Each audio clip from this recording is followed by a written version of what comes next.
For years, money was the most stressful part of my life until a few simple habits quietly changed everything. These 7 small shifts completely transformed how I feel about money and the direction my life is heading. Quick disclaimer, this video is for educational purposes only.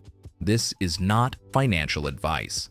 Habit number 1, I started knowing exactly where my money goes. Most people spend first and then wonder what happened later. I used to be that person, so I flipped it.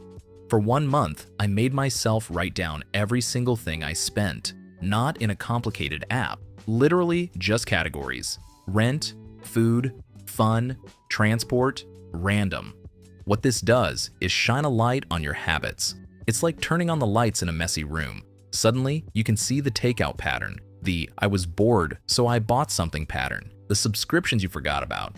Once I could see it, I wasn't guessing anymore. I could say, okay, last month I spent this much on food, this much on random stuff. That awareness alone helped me make better decisions because every time I bought something I knew which bucket it was coming from. That alone made a big difference. But the next habit is what actually started moving money in the right direction. Habit number 2, I began paying myself first.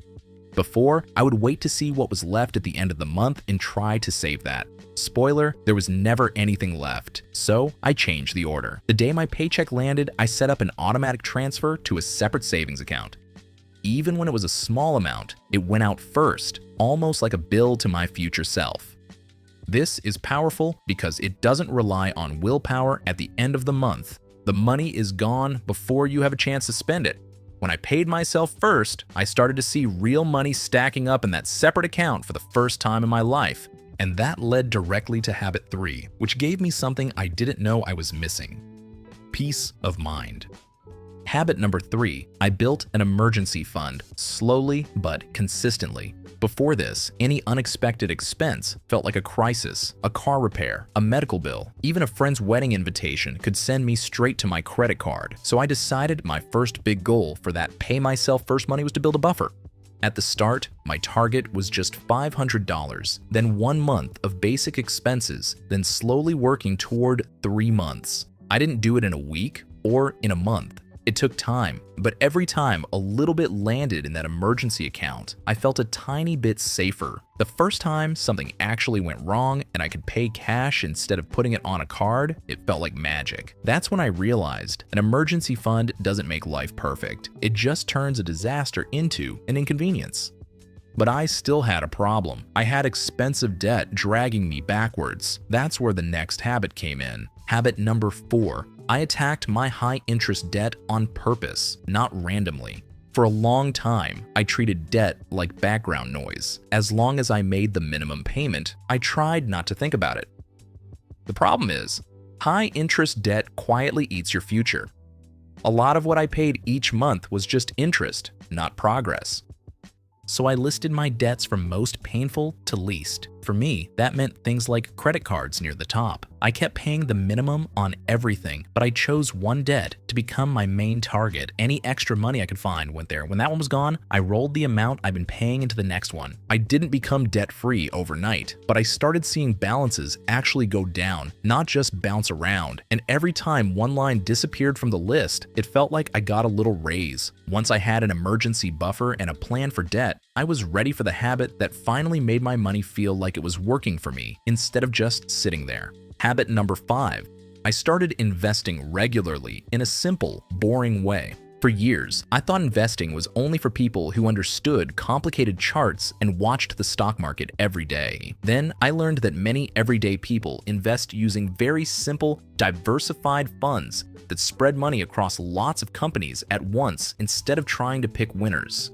So instead of trying to outsmart the market, I decided to focus on consistency. I chose a low-cost, broadly diversified approach and set up automatic contributions every month, even if the amount was small at first. I learned to think in decades, not days. I don't know what the market will do next week. No one does. But I do know that the habit of investing regularly over many years gives time for compound growth to do its thing.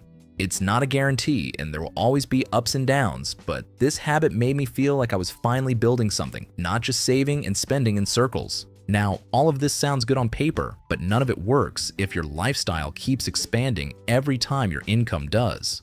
So that brings us to the habit that quietly supports all the others. Habit number 6. I chose to live slightly below my means on purpose. This doesn't mean never having fun or living a miserable life. For me, it meant not upgrading everything the moment I could technically afford it. When I got a raise, I resisted the urge to immediately get the nicer car or the much more expensive apartment.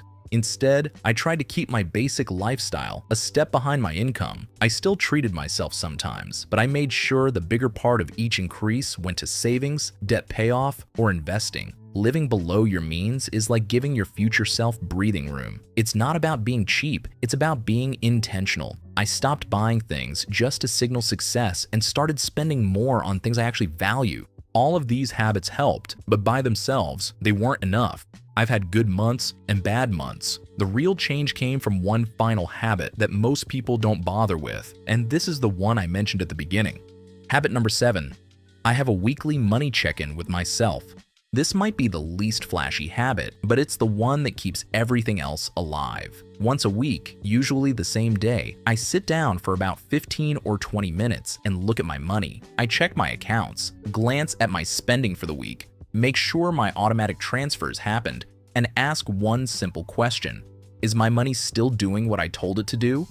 If I slipped and spent more on eating out, I see it quickly instead of 3 months later. If a subscription I don't use anymore is still charging me, I catch it and cancel it. If I have a little extra left over, I can decide whether it goes to debt, savings, or investing. This weekly habit keeps me honest, but it also keeps me calm because money is no longer this vague cloud in the background. It's something I check in with regularly, like a dashboard in a car. Most people never build this habit, and that's why they bounce in and out of good intentions. For me, it's the glue holding everything together. So those are the 7 habits. If this video helped you, like and subscribe for more.